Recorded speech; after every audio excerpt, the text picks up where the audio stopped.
Hi, everyone, and welcome to episode number 483 of 4 Immediate Release. I'm Neville Hobson in the UK.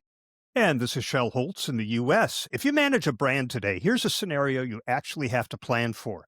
A single, high-profile figure with a massive audience declares your product dangerous without credible evidence, and the story just blows up across cable, X, TikTok, the news.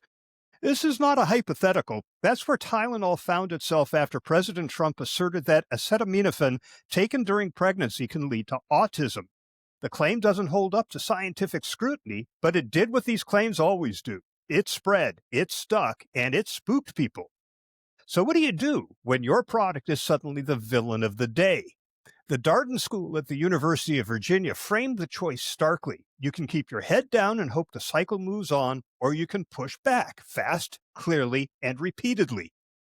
Their advice leans hard to option 2, anchored in what they call the 4 T's: timeliness, transparency, trust, and tenacity. Respond quickly, show your work, over-communicate the facts, and stick with it longer than the news cycle would suggest. Importantly, don't get into a personality contest with the attacker. Keep it respectful but firm, and put your history, your standards, and your science front and center. Crisis pros will recognize that playbook. Forbes crisis columnist Edward Siegel made a similar argument the same day. Assume confusion is your default environment. Get your narrative out immediately and synchronize legal, medical, and corporate voices before the vacuum fills with speculation. He also stresses preparation. If you wait to write the plan until you're trending, you're already too late. So how did Tylenol's maker Kenvue do? On speed and tone, they moved quickly, and they stayed in their lane. In on-air and short-form video responses, they reiterated a constant message. Acetaminophen remains the recommended first-line option for pain and fever in pregnancy when used as directed, and their guidance has not changed. No name-calling, no politics, just reinforcement of established guidance and a promise to keep sharing facts as they have them. They also benefited from credible third parties saying what they couldn't credibly say about themselves. And I remember this from my days at Allergan. We had a medical advisory board made up of ophthalmologists that we could turn to make public statements. They didn't receive money from us. They were volunteers, but they were tied to us. They were familiar with our products and could be very, very helpful as credible third-party voices. In the Tylenol case, major medical organizations publicly pushed back on the claim, emphasizing the lack of evidence for a causal link and the potential risks of not treating fever during pregnancy. That chorus was immediate and visible in mainstream coverage, which matters because parents weren't going to go spelunking in PubMed in the middle of a scare. They wanted to hear doctors on the 6 o'clock news. Another thing Kenvue got right, they didn't let market rumors set the narrative. While the stock dipped on day one, as you might expect, it rebounded the next day as cooler heads and clearer information landed. That's a reminder to communicators that investors are another primary audience in these moments. You can't let medical misinformation turn into a capital market story because you were slow to brief. There was also a potential booby trap that Kenvue navigated reasonably well. An old context-free social post about pregnant women avoiding Tylenol started recirculating and was seized on by partisan accounts as an aha proof point. The brand clarified the context and restated its guidance. The lesson for the rest of us is that social archaeology is part of the crisis prep now. You need a rapid old posts review the moment a story breaks so you can get ahead of whatever's about to be resurfaced. Zooming out, there are broader takeaways for communicators whose brands could be targeted by a political figure or anyone with a megaphone and a base. First, build your science bench before you need it. You want independent, credentialed experts ready to validate or correct claims within hours, not days. That means pre-briefing medical societies, key opinion leaders, and credible third-party validators about your safety data and your monitoring plan. The Darden piece got it right. Facts alone rarely win the day, but facts delivered by trusted humans stand a fighting chance. Second, treat employees as a primary audience. In moments like this, they're your most important ambassadors and your most vulnerable stakeholders. Darden explicitly calls out the need to communicate aggressively with your own employees. Give them the message, the FAQs, and the why, and equip managers to handle tough conversations at the school gate, the church picnic, and inside the store aisle. Third, scenario test the politics. This is not a normal product risk issue, it's identity content. You can expect pile-ons, boycotts, and gotcha screenshots. Prepare neutral, values-based language that focuses on consumer safety and evidence, not the personalities involved. Resist the temptation to litigate the attacker's credibility. Let other people do that. In this case, RFK. There are plenty of people piling on him. You don't need to do that as the brand. Your brand should sound like the adult in the room. Fourth, integrate legal early, but don't let them throttle your speed. You can say quite a lot quite fast without increasing liability. Reaffirm established guidance, link to authoritative sources, explain how you evaluate safety signals, and spell out what you're doing next. The clock is your biggest risk variable. Finally, run an always-on listening program that's tuned not just to your brand terms, but to the themes and communities that could turn you into the next culture war football. When the first sparks fly, rapid response should include fact cards, short explainers on video, and exec posts that can be embedded by newsrooms and creators alike, because that's how information travels now. So, what kind of grade would we give Kenvue? On the essentials, speed, message discipline, reliance on credible third parties, and investor signaling, I think it's a solid B+, A-. There's room to go further on pre-bunking misinformation with evergreen explainers that can be resurfaced instantly, and on employee and retailer toolkits for frontline conversations. But in a modern misinformation storm, their posture, firm, factual, and unflappable, was the right one. And for the rest of us, the homework is clear. Write the plan now, build the bench now, and decide in advance how you'll sound when that moment comes, because at some point, for some brand, it's coming. It's quite a story, isn't it, Shel? I mean, it's listening to how you explained it all, thinking this is probably one of those moments for any large brand, I suppose, who could think that could be us, because you have a critic in the form of the US president who comes out with things, says things, and as all the reporting I've seen talks about, without not a shred of cast iron evidence to back up his claims, but plenty of factual information has been around for a long time that challenge it totally to dismiss it all. Could that happen to, let's say, Ford Motor Company, one of their cars, where President Trump is going to say, this car's dreadful. They've had 50 recalls, which isn't true, of course, and people have died needlessly through car accidents because they didn't take care of whatever. The next day or the day after, it's dismissed as, but in the meantime, 50 buyers across the US aren't going to buy that truck anymore. So things like that. That's the environment, isn't it? You can't plan for that normally, but we're not in a normal landscape, are we, if this kind of thing goes on? No, not at all. And the Darden piece did make the point that you need to prepare for boycotts. They're going to happen in this environment. And this response that we saw from Darden and from others in terms of how Kenvue, the maker of Tylenol, handled it, focused on products that are science-based. There are other products out there that are more engineering-based or based on some other field that could easily become targets as well.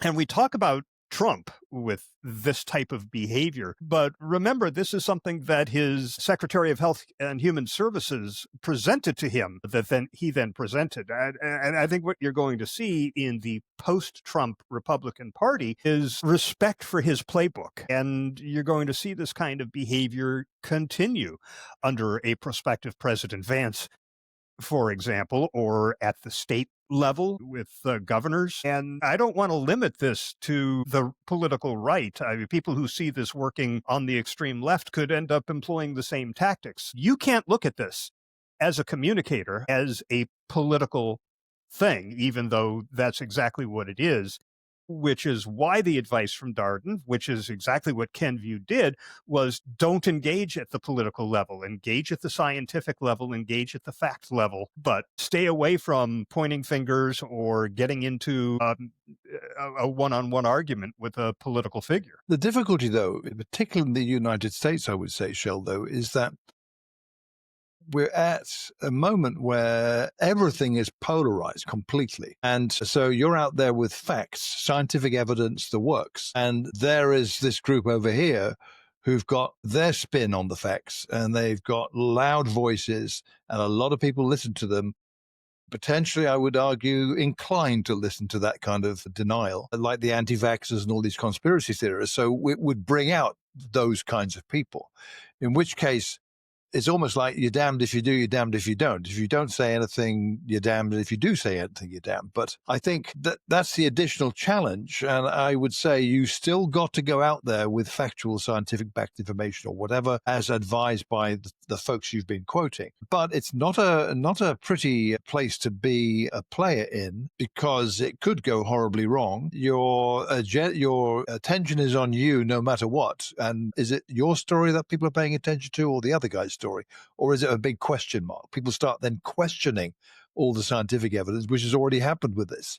So I've seen quite a bit here in the UK of talk about this in the mainstream media, plus in medical journals too. And the medical journal has actually been extremely forthright in their dismissal of Trump's claims, which is really mirroring what others are saying in dismissing it. There's no evidence to prove this. Yet I wonder, as we've talked before, and it's kind of the basics of how you plan a crisis communication approach, I suppose, where logic isn't what is going to work ultimately. It's the emotional element. I don't know what that translates as. It's something like this. You got to stick to your guns, of course. And if you do have facts, you shouldn't not produce them simply because others are criticizing them and saying they're denying them, saying this is fake. So, and in fact, challenging those people logically just doesn't make much sense, I think. So it's probably a storm somehow you have to weather.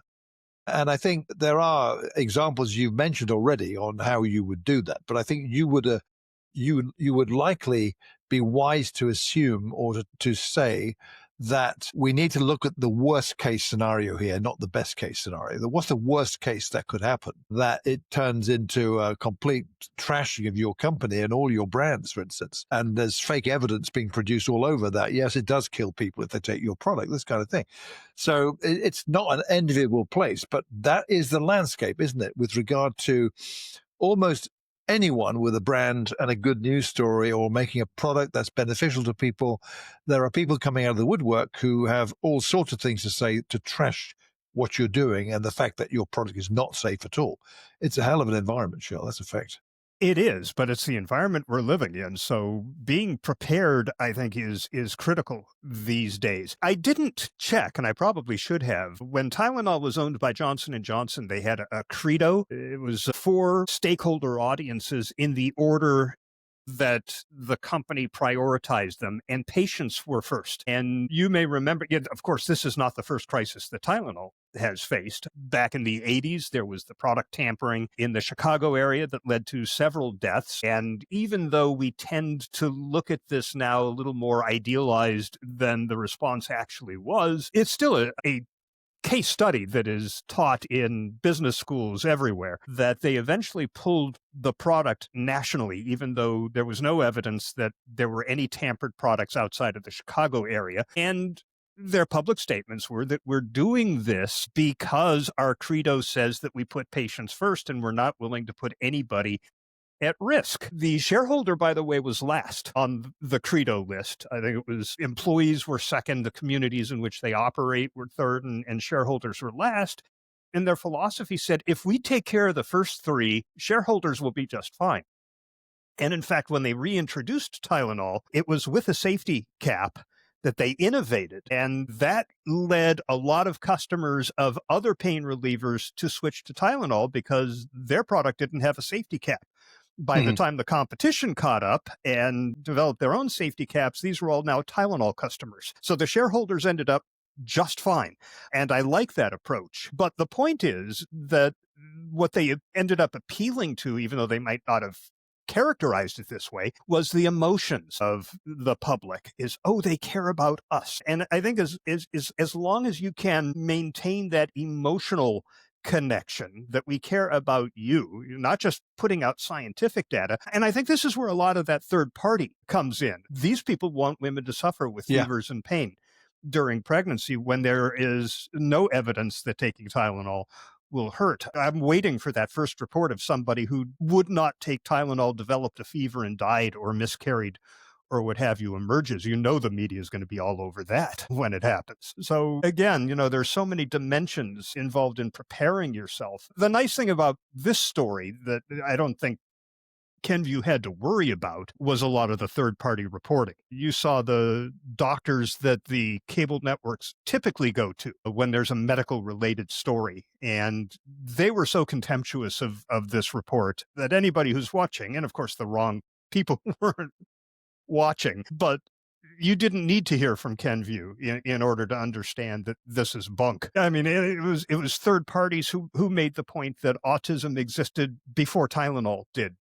So if Tylenol is responsible for this, where did all these previous cases come from? And for those who suggest that, well, there has been an increase in the number of autism cases, that's not true. There's been an increase in the number of diagnoses because autism is not that old a diagnosis. And as more and more doctors recognize it, they are making that diagnosis. So leaving that information for third parties to convey while you stay in your lane, as Darden put it, I think is a good idea if you're the type of organization that has those third parties available or already on the hook to go out and speak on your behalf.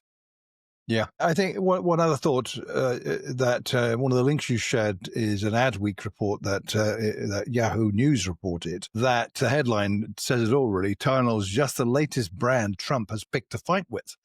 And there are a handful of things that will be in recent memory for every listener to this podcast. We've talked about some of these on previous episodes. John Deere, the agricultural equipment manufacturer, that Trump threatened them with 200% tariffs on everything that they want to sell in the US if they move manufacturing from Iowa to Mexico because of the tariffs. They went ahead and did it anyway. I've not seen what the consequences were for them, but they went ahead and did it anyway. Macy's, the department store, Mexican immigrants are bringing drugs and bringing crime and were rapists in America. That's what Trump was saying about them. So they had to deal with that. Apple, well, they're talking about manufacturing in China with the phones.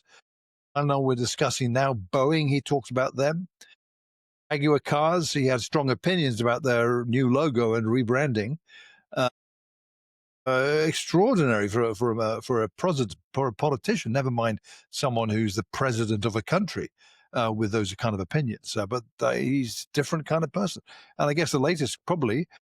There's American brand Cracker Barrel. We have a similar brand here in the UK, but it's not to be confused with this one. That he talked about that he described it as woke, the rebrand, that when they went through this rebranding, they should go back to the old logo, he said on more than one occasion. And people are trying to figure out why it bothered him so much. Anyway, it did. And he said they should admit a mistake and go back to the old one. And the restaurant chain did, in fact, go back to the old logo. That's the nature of things. So hence, you're a big brand, you've got high visibility, you need to factor this into your crisis planning. Yeah, it must frustrate a lot of brand managers to hear advice to stay in your lane when the person attacking you is in every lane all at once. Will absolutely not stay in his lane. Extraordinary. So, yeah, and that'll be a 30 for this episode of For Immediate Release.